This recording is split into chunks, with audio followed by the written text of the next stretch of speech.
All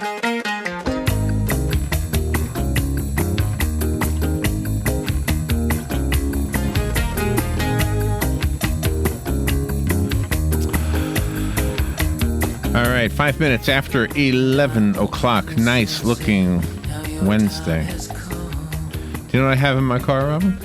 What's that? I have Battlefield Earth. Yes, you do. And I get in my car. I have a 4-mile drive to work and a 4-mile drive back home to work. And if you think it takes me 4 minutes, you're wrong. It takes me about 15 minutes, which means every day I get about a half hour of listening to Battlefield Earth. Mm-hmm. This is and I have said this when I did not have John Goodwin listening on the phone. Yes. I have said this without trying to impress upon somebody something at all. I've just said it to you. Said, Rob, you got to hear this. This is the best audiobook you're ever going to listen to. Yeah, it's fabulous. And you know what I love about it? It's really, really long. So you're not disappointed when it ends because it hasn't ended yet. I'm up to 33 CD. I think I'm up to CD number 33. I think there's 48 total. I'm not sure. Mm-hmm.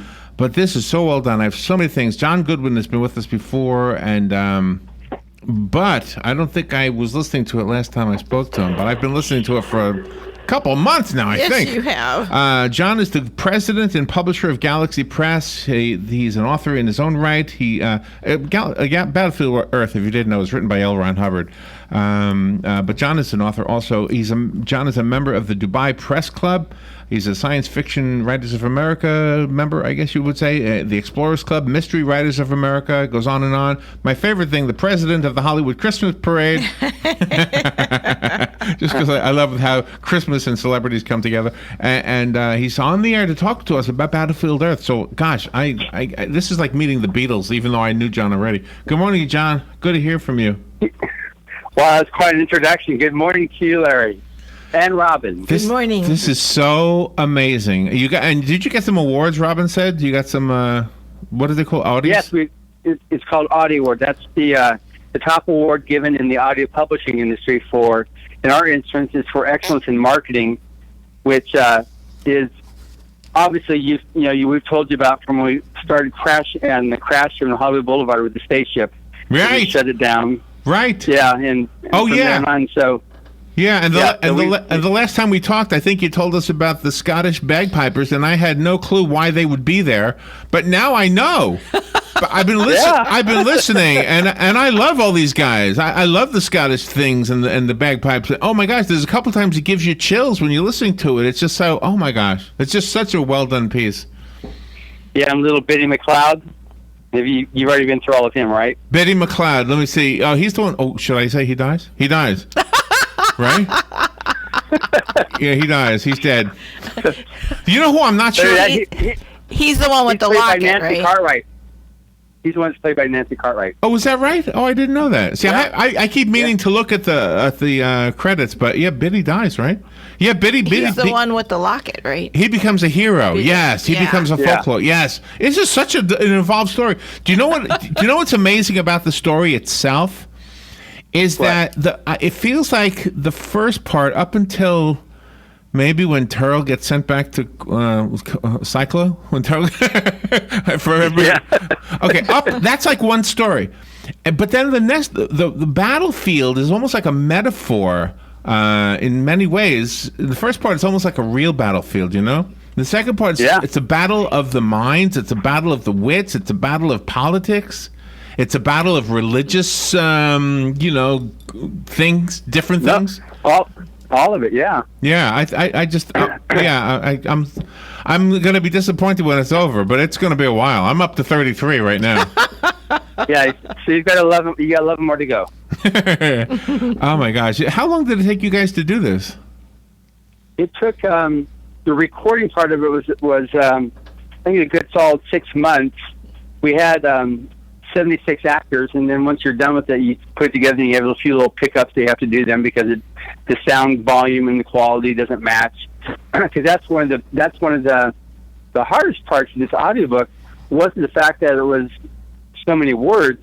It was to maintain that level of intensity throughout, and that's what you have to like really track with is that you don't realize that like to day in day out to maintain the same level, Johnny being the same amount of intensity or Turl with his. It's a whole that in itself is this whole thing. That's the problem with many audiobooks is it fluctuates. The sound volume, the tone, all that stuff changes. So there's a lot of work to make sure that consistency made all the way through the book. This is so well done. I saw the photos Robin sent me, I guess, of something recently where you had the people in costume, and I thought, gosh, if I'm ever at an event and somebody's dressed like Turl, I am going to walk up to him and I'm going to say, leverage. Exactly. What that was at the awards ceremony. 3 awards: excellence in marketing, excellence in design, and excellence in production are presented at a special conference. Because these are the ones that are awarded not for just being a great audiobook, but also because they've somehow or another enhanced the audiobook industry. So with this one here, it was awarded because of getting more people to listen to audiobooks and great distribution, great media. So we had a Turl on hand in case we won, because we were up for 2 categories. And so he's out there, and then when it was announced, he then came in from behind the curtain as the award was being presented to him and grabbed it out of the presenter's hand and raised it up over his head himself as though it was his to take it and then run away with it. Oh, that's awesome. I love that. Very, very, very rarely, in fact, I'm going to say never, have I gone to Amazon and seen so many reviews. 2,351. This is for the audiobook alone. And it's 4+ star, like 4.5 stars or something. And just forget the idiots who gave it a low score. What are they thinking? What are those people thinking? What do they compare it to? Let me see if I can play a little bit. It gives you a sample here. Let me see. This old battle car existed on the planet at all meant that it must be very, very old. And in addition, must have gotten there as a result of fixed allocations of vehicles to company stations. Clerks in Planet One, Galaxy One offices were not always well advised when they wrote their endless directives and orders to the far-flung outposts of the commercial empire. Oh my gosh, this is so good. That guy's with me in my car every day. Who is that voice, that guy right there? That's played by Josh. I remember by the time we're over here. What's that? Josh Clark. Josh Clark. There we go. Okay. Saved by my wife. Oh, it says it right on my thing here. Josh Clark. Yeah, I see it on here. Okay. It is so well done. I mean, his performance is outstanding. The young, whoever they all are, I mean, it's so amazing. I wanted to see the movie, but people told me don't go to see the movie. Don't rent the movie. The audiobook is all you need. And so I haven't seen the movie. But John Travolta lives in our community, so I thought I would watch it. Because I want to see Turl. Yeah. Doesn't he play Turl in the movie? I think he does, right? Yes, he plays Turl. He's got a different. The artist here had a different conception of it. With this artist conception that we have on the Turl that you see on this audiobook, it was the creation of Frank Frazetta. Now, obviously, L. Ron Hubbard is the one that designed it who conceived of it with what he described it, which is what was briefed to Frank Frazetta when he started it. Right. But it's 2 different Turls that you'll see there. In the very, very, very beginning of it, when Johnny is first looking, he goes down to Denver, which I don't think they even call it Denver yet, but it's all a mess. And then he first runs into the spaceship that Turl is in. That is so. Right. It is in your mind's eye. You're seeing this discarded world from 1,000 years earlier, and you're trying to see it as this guy Johnny sees it. And you're trying to figure, well, what is that pile of rust? Well, it must be a car. What is this thing? It must be, it must be a coin. Yeah. And it is so well written. Oh my gosh, it's just, and every time I think, how does it go? It feels like it's over, and it's not over. It keeps going. It's just amazing. Yeah, no, it's totally amazing. Are there any plans for a miniseries for this? This would fit very nicely with a miniseries. Yeah, what we've got coming up in this is coming up next is going to be a mass market edition, which is just the paperback version. But then we're going to have the comic book coming out probably sometime early next year. I think we've talked about or alluded to it a little bit. It's about halfway done being produced. Really? So that's the next thing we're going to be doing for it is the actual comic, so that so we can really fully, present the book with the anybody that likes to be able to read in any of its different formats. In terms of the miniseries or another movie, there's been. I mean, I do all the social media. There's so many fans that would love to see a take two on the movie, whether it's a miniseries or whether it's done as a, what was envisioned before was doing a couple of movies, but probably 3 movies. So it's something that's going to happen. It's building up momentum on it for sure. Yeah, because you can't fit this all in one movie in 2 hours. No way. You have to have a different, segments. Do you know the storytelling? Exactly. The storytelling skill of L. Ron Hubbard is really obvious. But the philosopher of L. Ron Hubbard starts to poke its head probably sometime, I guess, about the halfway point, I think. And I was curious, what came first, Battlefield Earth or Dianetics? Which was first? Dianetics, that was in 1950. Battlefield Earth was written in 1980, so 30 years later is when he wrote Battlefield Earth. Oh, in 1980. And think about this now, 1980, right? We did not yet have digital photography like in everybody's hands. Mm-hmm. But he has in the book these things called picto recorders, and I'm thinking, well, that's describing digital photography the way we know it today. Yeah. Because and the books on disc. Yeah, in 1980, there's no way we were going to take thousands of pictures with one camera, but he was doing it with the picto. What do you call them? Picto recorders? Yeah, picto recorders. Yeah, there was that, and then the interview that he did at the same time with the Rocky Mountain News, because in there he had various activities that were being done with, the technology that didn't exist, like the picture recorders, but in the spot cameras. But he also talked about, even in sometime down the road, you'll be able to read books on a device, and it'll be able to have a lot of different books on the same device. It was well before any Kindle was ever created. Yeah, he was talking about that too. Actually, the part of the story that I'm up to right now, there's a device that is not invented yet, I don't think, where Johnny is before this council of all these different planets, and he's got some kind of projected image in the air, like just in the air, in midair, and I don't think we have something like that right now, do we? We're getting there. The holograms. Holograms, yeah. But he doesn't call them holograms, does he? I don't think he calls them. No. When Larry would hear a piece and he would share it with me, and it was very interesting that Johnny had the start from the very beginning as if he was a young child, because he had to teach himself to read and learn a language. Yeah, one thing for me that really impressed me about the story is that he goes to the library, he reads books, he studies. The importance of studying and learning is really driven home in this book, and the value of libraries and books. Yeah. Anytime he tackles another subject, when he goes back, remember he maybe haven't gotten there, where on dealing with the economics of all these other civilizations, they're all war-based. He gets into the whole thing of the whole economy is based on war, so you have to war in order to be able to keep. It's very. All it does is keep a few people wealthy, but the rest of the populace suffers from it. It's totally what you've got here on planet Earth. So he's doing this thing here. He creates this and shows the fallacy of what all these other societies have to that they need to have war in order to sustain their civilization. Yes. And Johnny points out that that's not true, but he goes and researches and studies in the Earth books about the war societies and that type of economics versus an economics where people can actually, it starts up as barter, but then you've got money that, and you get the local production, and people actually produce stuff, and so they start converting all the armament into making pots and pans that people can actually buy stuff and own things.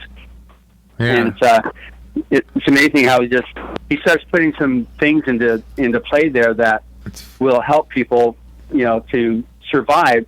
And that for me was going to the library, doing your research, finding out, the answers to stuff, and then being able to implement. Yeah, very, very awesome. Very great observation too.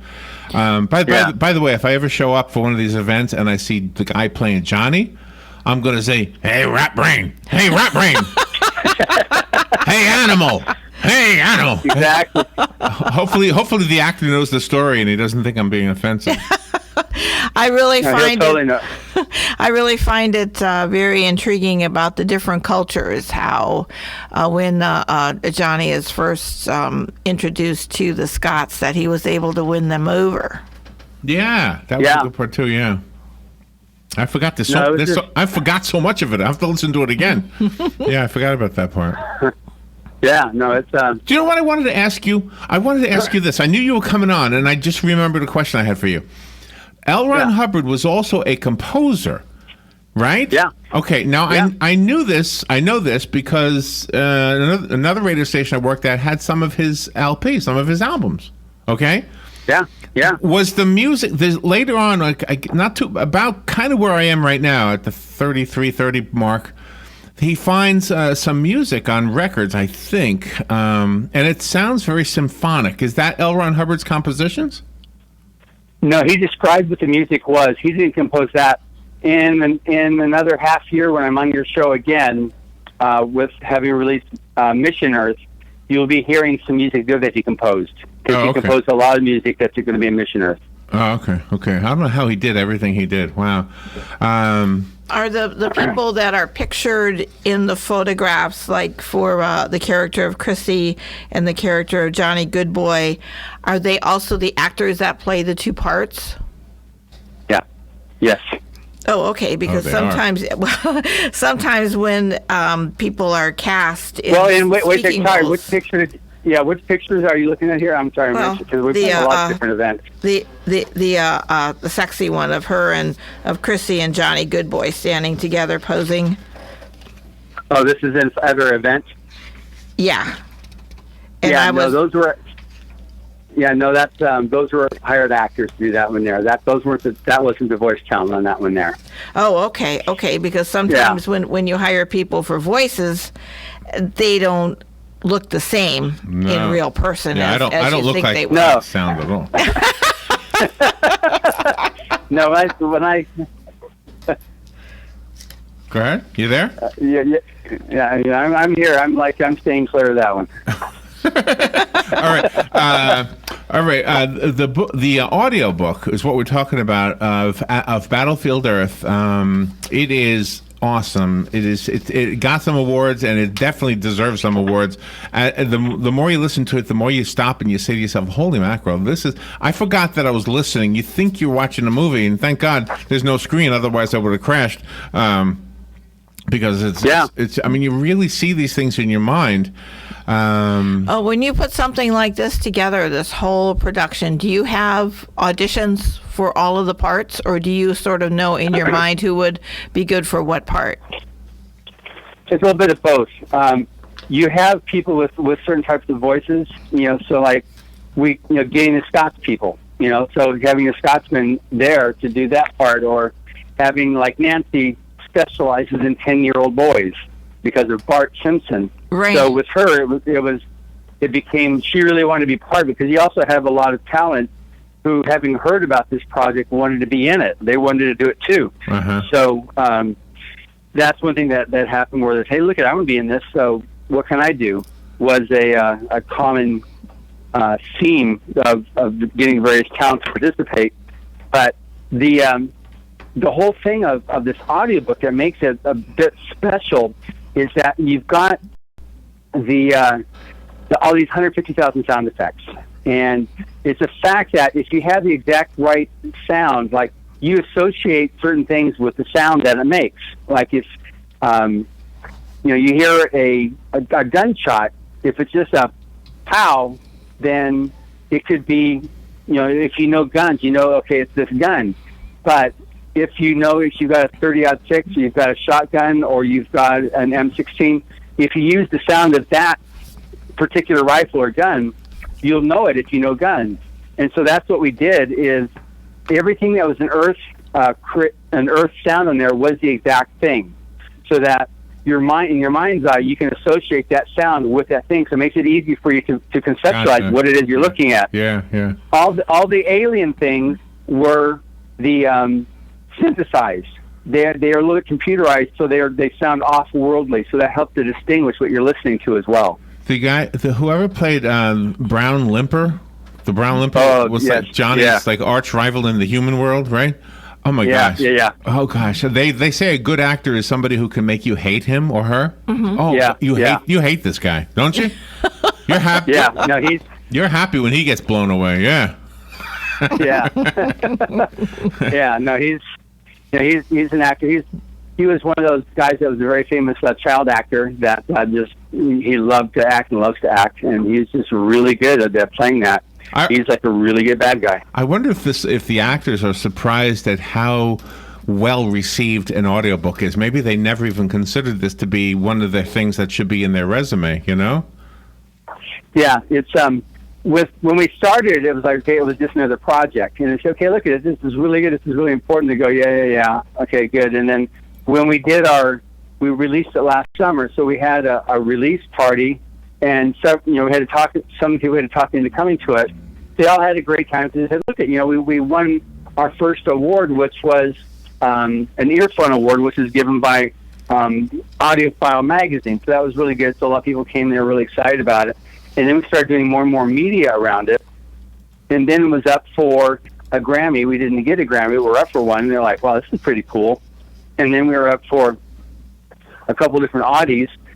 And then when the fact of having won an Audie, all of a sudden, everybody's like, "Hey, I'm on there." It's like everybody loves a winner. Well, good for them. I think you have absolutely changed the expectations of audiobooks. Yes. I really do. Yeah. I think this is people will look back and say this is when they started to change for the better. I've always loved them, but and L. Ron Hubbard had some audiobooks before this one. In fact, we had a guest in here who had a whole bunch of them on. Yeah. She came up from Clearwater? Yeah, Joni Siegel. Yeah. Joni Siegel, yeah. She does. Yeah, she does the East Coast Golden Age Theater. She's amazing. They do the live performances there on the East Coast in Clearwater. Yeah. We got to have her back. That was always fun with those visits. You got to go to one of her shows too if you haven't been there.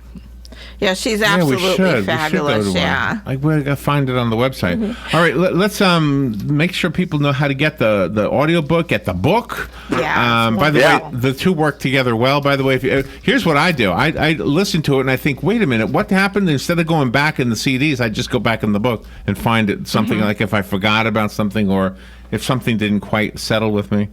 Well, I got confused. Yeah, there's a thing. Sorry, go ahead. There was a Colonel Allison and a Colonel Yvonne, and I know an Allison and I know an Yvonne, and I was confusing the two. Now that one of them is dead, I'm much better. It's much better. Okay, good. I'm happy for you. Oh my gosh. Well, very good. I couldn't wait to talk to you today, John. Just to tell you how much I appreciate you sending it to me. It was outstanding, and I am not disappointed at all. I really truly love this and think it's definitely an award-winning product, audiobook, whatever you want to say. It's just so good. Yeah, that's great. Yeah, I can assure you, it gets better. It keeps on getting better. Yeah. It's not winding down at all. I can't wait to find out what happens. Yeah, and so on the audiobook, you can get it, and the audiobook and the book, you can get it on Amazon. There's a special thing called Whisper Sync where you can download the book and the audiobook. When you buy one, you get the other one at a good price, and it's so you can read and listen. So if you're able to read, you can just read it, and then when you on the Whisper Sync, it keeps it up to date where you are because you're reading it on your device. It keeps them both matched up. Oh, okay. I didn't realize cool that you could do that? That is awesome. John, cool. One day I hope we get to meet you in person. Thank you for being on the show with us today. Thank you very much for having me on the show. And everybody knows it's Battlefield Earth. You can see more at BattlefieldEarth.com. BattlefieldEarth.com. Excellent. And anywhere else the great audiobooks are sold. Thank you, John. We'll be right back. Fox Fox News Radio, I'm Karen McHugh. Republicans savoring two victories. Special congressional elections in South Carolina and Georgia Tuesday went their way. President Trump taking a victory lap, tweeting Democrats would do much better as a party if they got together with Republicans on health care, tax cuts, security. Obstruction doesn't work. Democrats sought to make the recent special elections a referendum on the president's first 5 months in office, but that strategy appears to have backfired. Fox's John Decker, Ralph Norman, the winner in South Carolina. Karen